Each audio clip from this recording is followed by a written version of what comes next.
नमस्कार, मैं विश्वानी non stop 30 खबरों में आपका स्वागत है। चलिए जानते हैं देश और विदेश से जुड़ी खबरें। प्रधानमंत्री नरेंद्र मोदी और राष्ट्रपति जो बाइडेन के बीच क्रिटिकल मिनरल्स के क्षेत्र में सहयोग को बढ़ावा देने के लिए रोड मैप तैयार किया गया है। इस सहयोग से भारत और अमेरिका चीन के वर्चस्व को चुनौती देंगे, खासकर गैलियम, ग्रेफाइट और लिथियम जैसे धातुओं के सप्लाई चेन को मजबूत करने में। वित्त मंत्री निर्मला सीतारमण से बजट पूर्व चर्चा में विभिन्न संगठनों ने कई प्रस्ताव प्रस्तुत किए, जैसे मिडिल क्लास के लिए टैक्स छूट, सीमा बढ़ाना, कृषि पैकेज, मनरेगा कार्य दिवस बढ़ाना, जीएसटी रिफंड प्रक्रिया में सुधार और चीनी उत्पादों पर प्रतिबंध लगाने की मांग।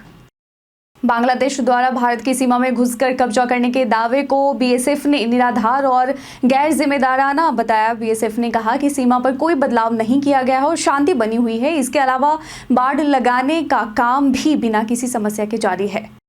रेलवे भर्ती बोर्ड आरबी जल्द ही टेक्नीशियन ग्रेड 1 और 3 परीक्षा परिणाम जारी करेगा। मीडिया रिपोर्ट्स के मुताबिक परिणाम फरवरी 2025 में घोषित हो सकते हैं। उम्मीदवारों को आधिकारिक वेबसाइट पर ताज़ा अपडेट के लिए नियमित रूप से विजिट करने की सलाह दी गई है। सुप्रीम कोर्ट ने बिहार लोक सेवा आयोग बीपीएससी परीक्षा में अनियमितताओं और प्रदर्शनकारियों पर पुलिस कार्रवाई से संबंधित याचिका पर विचार करने से इनकार कर दिया। कोर्ट ने याचिकाकर्ता को पटना हाईकोर्ट का रुख करने को कहा। प्रदर्शनकारियों पर पुलिस द्वारा लाठीचार्ज का मामला विवादित बना हुआ है। अमेरिकी राष्ट्रीय सुरक्षा सलाहकार जेक सुलिवन ने भारत दौरे के दौरान कहा कि अमेरिका भारतीय परमाणु संस्थानों पर लगे पुराने प्रतिबंध हटा देगा। इससे भारत और अमेरिका के बीच सहयोग बढ़ने की संभावना है। इसके अलावा 9 देशों के पास परमाणु हथियार हैं, लेकिन परमाणु अप्रसार संधि के तहत कुछ देशों को ही परमाणु हथियार रखने की अनुमति है। खाद्य मंत्री रेखा आर्या ने सरकारी राशन दुकानों में गेहूं, चावल, नमक के साथ सरसों का तेल देने का प्रस्ताव तैयार करने के निर्देश दिए हैं। यह प्रस्ताव कैबिनेट में लाया जाएगा। इसके अलावा महिला आरक्षण और राशन डीलरों के भुगतान को लेकर भी निर्देश दिए गए हैं। एनटीपीसी ने अपनी नई सब्सिडियरी कंपनी एनटीपीसी परमाणु ऊर्जा निगम लिमिटेड का गठन किया है, जिससे कंपनी न्यूक्लियर एनर्जी क्षेत्र में प्रवेश कर रही है। यह कदम इलेक्ट्रिसिटी जनरेशन, रिसर्च और परमाणु ऊर्जा प्रोडक्शन के लिए इंटीग्रेटेड प्रोग्राम लागू करने पर केंद्रित है। दुनिया भर में जनसंख्या में गिरावट के कारण देशों को चिंता है, खासकर चीन और जापान जैसे देशों में। एलन मस्क ने इसे गंभीर चुनौती बताते हुए भविष्य में जनसंख्या में भारी कमी की चेतावनी दी। भारत, चीन और नाइजीरिया में यह प्रभाव अधिक महसूस होगा। भारत ने चीन के साथ वास्तविक नियंत्रण रेखा एलएसी पर सुरक्षा बढ़ाते हुए आईटीबीपी की 33 चौकियों को सीमा के करीब शिफ्ट किया और अरुणाचल प्रदेश और सिक्किम में नई बटालियन तैनात की। इसके साथ आधुनिक तकनीकों के जरिए निगरानी क्षमता को भी सुदृढ़ किया गया। उत्तर भारत में कड़ाके की ठंड और शीतलहर से जनजीवन प्रभावित है। दिल्ली, उत्तर प्रदेश, पंजाब और राजस्थान में तापमान में गिरावट, कोहरा और बारिश के कारण ठिठुरन बढ़ी है। अगले 5 दिनों में मौसम में बदलाव की संभावना है और कई राज्यों में कोल्ड वेव और कोहरे का अलर्ट जारी किया गया है।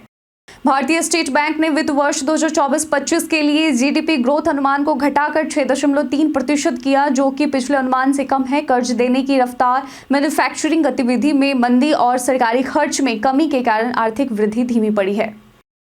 पेटीएम के मूल कंपनी 197 कम्युनिकेशंस के शेयरों में 6% से अधिक की गिरावट आई है, क्योंकि दिसंबर में यूपीआई मार्केट में उसका हिस्सा स्थिर रहा। यूबीएस ने कंपनी की मासिक लेन देन उपयोगकर्ता वृद्धि में कमी की रिपोर्ट दी और 1000 के टारगेट प्राइस के साथ न्यूट्रल रेटिंग दी है।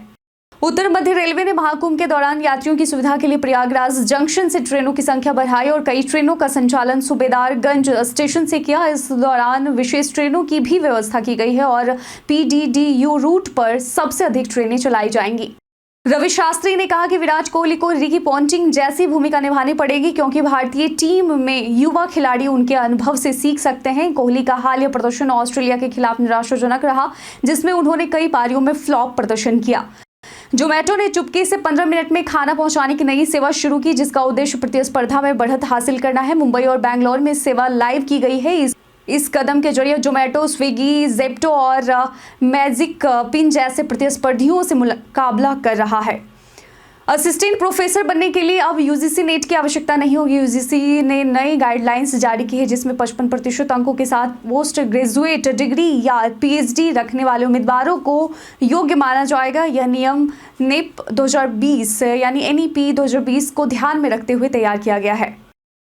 पाकिस्तान में चैंपियंस ट्रॉफी के आयोजन को लेकर मुश्किलें बढ़ गई हैं क्योंकि कराची, लाहौर और रावलपिंडी के स्टेडियमों में निर्माण कार्य चल रहा है। 12 फरवरी तक आईसीसी को इन स्थानों को सौंपने की समय सीमा है, लेकिन हालात सही नहीं है। यदि समय पर काम पूरा नहीं हुआ तो टूर्नामेंट यूएई में हो सकता है।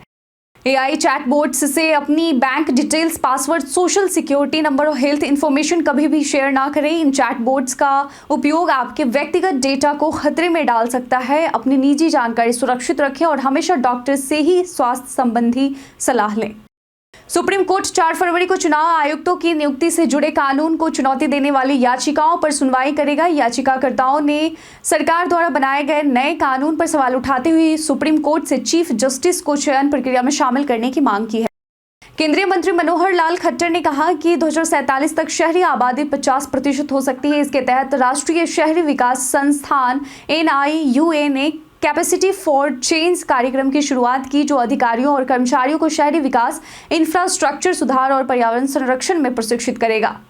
BSNL ने गुजरात, मध्य प्रदेश, तमिलनाडु और पंजाब में अपनी internet protocol based IFTV service शुरू की है, जिसमें यूजर्स 500 से ज़्यादा लाइव टीवी चैनल्स को फ्री में HD क्वालिटी में देख सकते हैं। इस सर्विस का फायदा BSNL ब्रॉडबैंड यूजर्स बिना किसी अतिरिक्त शुल्क के उठा सकते हैं। भारत में HMPV संक्रमण के मामले बढ़ने के बाद केंद्र सरकार ने रेलवे स्टेशन और हवाई अड्डों पर निगरानी तेज कर दी है। हरियाणा में अब तक कोई मामला नहीं है, लेकिन सरकार ने स्वास्थ्य विभाग को सतर्क रहने के निर्देश दिए हैं। यह संक्रमण खासकर कमजोर रोग प्रतिरोधक क्षमता यानी कमजोर इम्यूनिटी वाले लोगों के लिए खतरे का कारण बन सकता है। अंतर्राष्ट्रीय ब्रोकरेज फर्म जेफरीज और बर्नस्टीन रिलायंस इंडस्ट्रीज पर बुलिश है। हालिया गिरावट के बाद कंपनी का वैल्यूएशन सस्ता हो गया है। जेफरीज ने 1690 रुपये के टारगेट प्राइस के साथ बाई रेटिंग दी है, जबकि बर्नस्टीन ने 1520 रुपये का टारगेट प्राइस तय किया है। सरकार इनकम टैक्स रिटर्न फाइलिंग को सरल बनाने की योजना बना रही है। CBDT ने इनकम टैक्स एक्ट 1961 की समीक्षा के लिए कमेटी बनाई है। नया ड्राफ्ट रिपोर्ट जनवरी 2025 में पब्लिक कंसल्टेशन के लिए जारी हो सकता है। टैक्स पेयर्स के लिए रिटर्न फाइलिंग को आसान बनाने के लिए फॉर्म्स की संख्या घटाई जाएगी। रेडमी के 13 सीरीज के स्मार्टफोन्स पर शानदार छूट मिल रही है। रेडमी नोट 13 5G अब 14,542 रुपये, नोट 13 प्रो 5G 17,946 रुपये और नोट 13 प्रो प्लस 5G 22,380 रुपये में उपलब्ध है। HDFC और फेडरल बैंक क्रेडिट कार्ड पर अतिरिक्त डिस्काउंट भी मिल रहा है। भारतीय रेलवे की राजधानी एक्सप्रेस और अन्य प्रीमियम ट्रेनें सबसे ज़्यादा कमाई करती हैं। दिल्ली के SR बैंगलोर राजधानी एक्सप्रेस ने वित्त वर्ष 2022-23 में 176 करोड़ रुपए कमाए। सियालदह और डिब्रूगढ़ राजधानी एक्सप्रेस भी रेलवे के लिए प्रमुख आय स्रोत है। OnePlus ने रिलायंस जियो के साथ मिलकर भारत का पहला 5.5G डिवाइस लॉन्च किया, जिसमें OnePlus 13 और OnePlus 13R स्मार्टफोन शामिल है। 5.5G तकनीक की एडवांस वर्जन है जो बेहतर स्पीड, कम लेटेंसी और मजबूत नेटवर्क कनेक्टिविटी प्रदान करता है। वी नारायणन ने इसरो के नए प्रमुख के रूप में प्रधानमंत्री नरेंद्र मोदी से मिली जिम्मेदारी को स्वीकार किया। 14 जनवरी को पदभार ग्रहण करने वाले नारायणन के पास रॉकेट और अंतरिक्ष यान प्रणोदन में 4 दशकों का अनुभव है। उन्होंने इसरो के भविष्य के मिशनों पर भी बात की। माइक्रोसॉफ्ट ने भारत में AI इंफ्रास्ट्रक्चर को मजबूत करने के लिए $3 बिलियन निवेश का ऐलान किया है। कंपनी ने भारत सरकार और प्रमुख उद्योगों के साथ AI और क्लाउड नवाचार पर साझेदारी की, जिसमें 5 लाख व्यक्तियों को AI कौशल प्रदान करने का लक्ष्य रखा गया है। बीते दिन हमारे द्वारा पूछे गए सवाल का आप लोगों में से बहुत लोगों ने अपना जवाब में कमेंट सेक्शन में लिख कर दिया था। जिन्होंने पूछे गए सवाल का जवाब दिया है उनके नाम है अरविंद सिन्हा, शाकिर हुसैन, संजीव कुमार, नौशाद रजा, गौरव सिंह, प्रमिला कुमारी, प्रवीण कुमार, मुन्ना कुमार, दीपक कुमार और अमित कुमार।